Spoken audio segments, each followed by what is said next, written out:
जी नाज़रीन, ब्रेक के बाद आप खुशामदीद कहते हैं। आज साबिक़ सदर आसिफ अली ज़रदारी और पीपल्स पार्टी के सरबराह जनाब गए हैं मंसूरा जमात इस्लामी के हेड क्वार्टर। दूसरी बार है कि वो मंसूरा को उन्होंने दौरा किया है। कितनी अहमियत का हामिल है और जमात इस्लामी के अमीर सिराजुल हक ने क्या यकीन दहानी कराई है, जिनकी पार्लियामेंट के अंदर कौमी असम्बली के अंदर एक सीट है मौलाना अकबर चित्राली साहब की।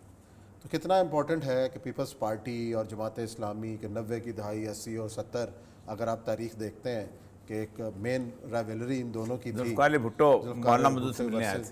मौलाना मौदूद से मिलने आए थे, हमने खुद देखा था, हमें नहीं पता चला था। वो अचानक खामोशी से आए थे आके एंड पीक पे थी उस वक्त। तो फिर जब पता मुझे मसूद खालिद साहब गुजरात में जमीयत के दफ्तर में बैठे हुए थे, जैसे भुट्टो की कार निकली है तो हमने पता चला कि भुट्टो आया। तो फिर उन्होंने पीछे बड़ी कोशिश की उसको पकड़ने की, लेकिन नहीं पकड़ा जा सका। उसमें बहुत टेंशन थी उस वक्त। और भुट्टो में आके उसने मुलाकात की थी कि आप बताएं क्या इस्लामी निज़ाम चाहिए, कैसा चाहिए।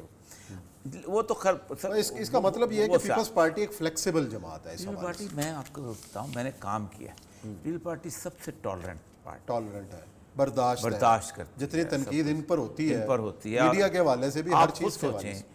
कि जिस तरह अशरफ गिलानी फारग हुआ, जिस तरह उसको बार बुला के खाया और सिर्फ एक कंटेम्प्ट के उसके ऊपर फारग कर दिया गया, कोई करप्शन चार्जेस भी नहीं, कुछ नहीं। जबकि दूसरी तरफ नून लीग को जुडिशरी की मुकम्मल सपोर्ट रही।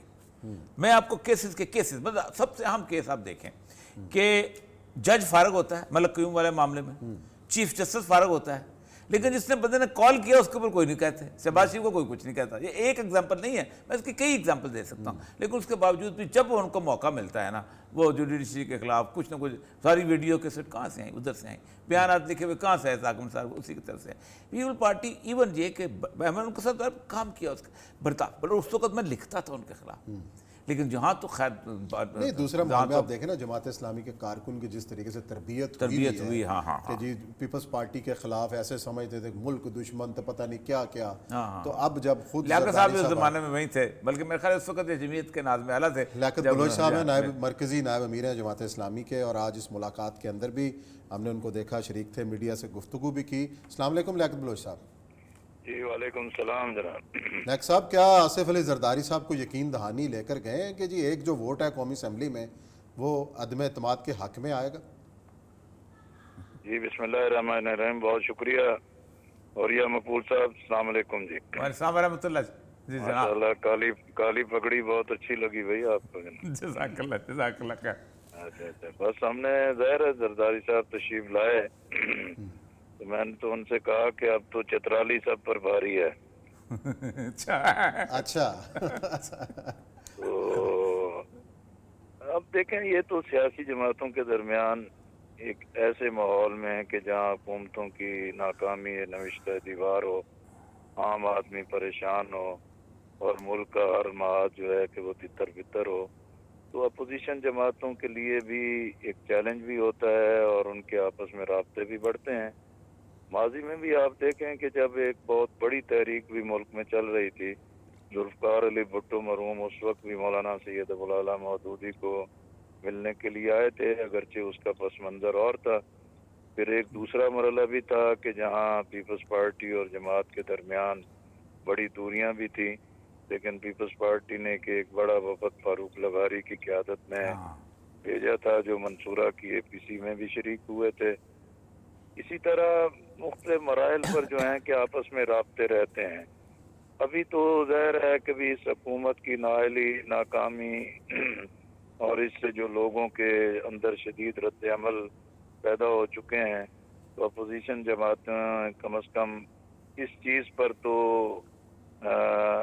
एक मौक़िफ़ रखती हैं कि भी अब ये हुकूमत नहीं चल रही, असम्बलियाँ नहीं चल रही, पार्लियामेंट डिलीवर नहीं कर रही, तो क्या मुल्क को इसी तरीके से चलते रहना चाहिए या हुकूमत जुर्रत और जमहूरियत का इज़हार करे और आवाम से नए मैंडेट की तरफ चली जाए?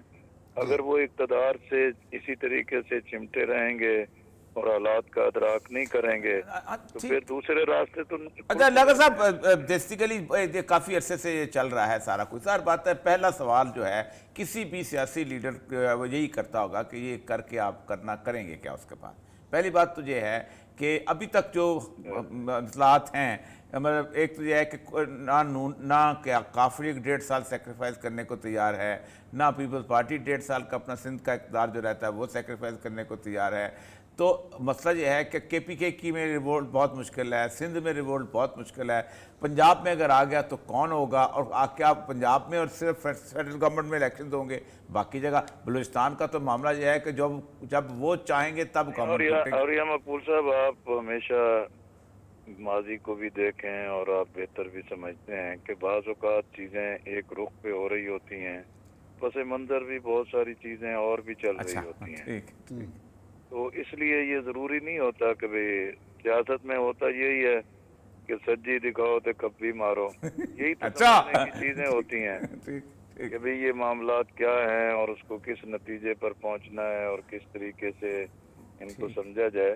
بنیادی چیز یہی ہے، ہم نے کہا ہے کہ بھئی انتخابات پر جو بے اعتمادی پیدا ہو گئی ہے جمہوری قوتوں کے لیے، تو بڑا چیلنج یہی ہے کہ انتخابات کو شفاف اور غیر جانبدارانہ کرانے کے لیے اپنا ایک قومی کردار ادا کیا جائے.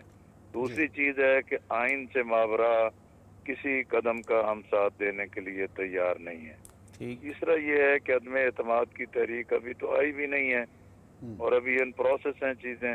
کوئی چیز آئے گی تو اس عرصے میں ہماری مرکزی مجلس شورا کا بھی اجلاس ہو رہا ہے، اس میں بھی پورے ملک سے ہمارے تمام قائدین تشریف لا چکے ہیں.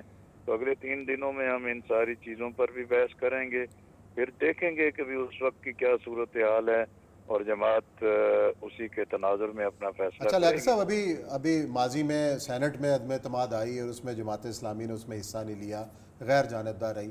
اس سے پہلے 2000 میں بھی یہی ہوا کہ جی غیر جانبدار رہتی رہی ہے جماعت اسلامی، خواہ 3 ووٹ تھے یا 4 ووٹ تھے، اب 1 ووٹ ہے. تو کیا اس بار فیصلہ کر لیا گیا ہے یا ابھی شورا فیصلہ کرے گی کہ ہم نے طریقے عدم اعتماد کا ساتھ؟ اگر کوئی فیصلہ ہو چکا ہوتا تو پھر جماعت اسے خفیہ نہیں رکھتی، اس کا اعلان کرتی ہے. جی بہت بہت شکریہ. ہماری شورا کا اجلاس ہو رہا ہے، اسی میں مشورہ ہوگا پھر ہی فیصلہ ہوگا. جی بہت بہت شکریہ. دیکھیں مسئلہ سر یہ ہے کہ میں کل فیض کا بیان پڑھ رہا تھا جو مشترکہ اعلامیہ ہے کہ ہم دونوں نے ایک دوسرے سے مشاورت کا فیصلہ کیا. یہ اتنا ویل ورڈڈ ہے نا کہ مشورہ کریں گے، انہوں نے بھی شورا سے بچے. تو اس کا مطلب یہ ہے کہ میں نے آپ سے کہا تھا کہ کوئی بھی اس 1.5 سال کا ملبہ اپنے سر پہ لینے کو تیار نہیں ہے، اور جو ہیں وہ چھوڑنا نہیں چاہتے. وہ جو گیند ڈالی ہے نواز شریف صاحب کے کورٹ میں کہ پنجاب میں پرویز لائی کے حوالے سے فیصلہ وہ کریں گے. فیصلہ وہ کیا 1.5 سال نواز شریف صاحب پرویز لائی صاحب کو سپرد کرنے کو تیار ہو سکتے ہیں؟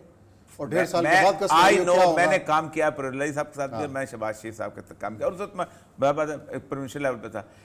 پرویز لائی 1.5 سال کے اندر جادو کرنے کا اہلیت رکھتا ہے، جادو. اور اگر وہ وزیر اعلیٰ آ گیا اور اس کے بعد شہباز شریف اور اس کے بعد بلدیاتی الیکشن ہوئے، تو بلدیاتی الیکشن بیسیکلی جوڑ توڑ کی الیکشنز ہوتے ہیں، اور جوڑ توڑ جو ہے وہ چودھری خاندان سے بہتر پاکستان میں کسی کی بات. چلیں جی، آپ نے گالی ختم کر دی اور اسی بات پر ہم پروگرام بھی ختم کرتے ہیں. انشاءاللہ پیر کو ملیں گے نئے موضوعات کے ساتھ. اپنا خیال رکھیے گا. اللہ حافظ.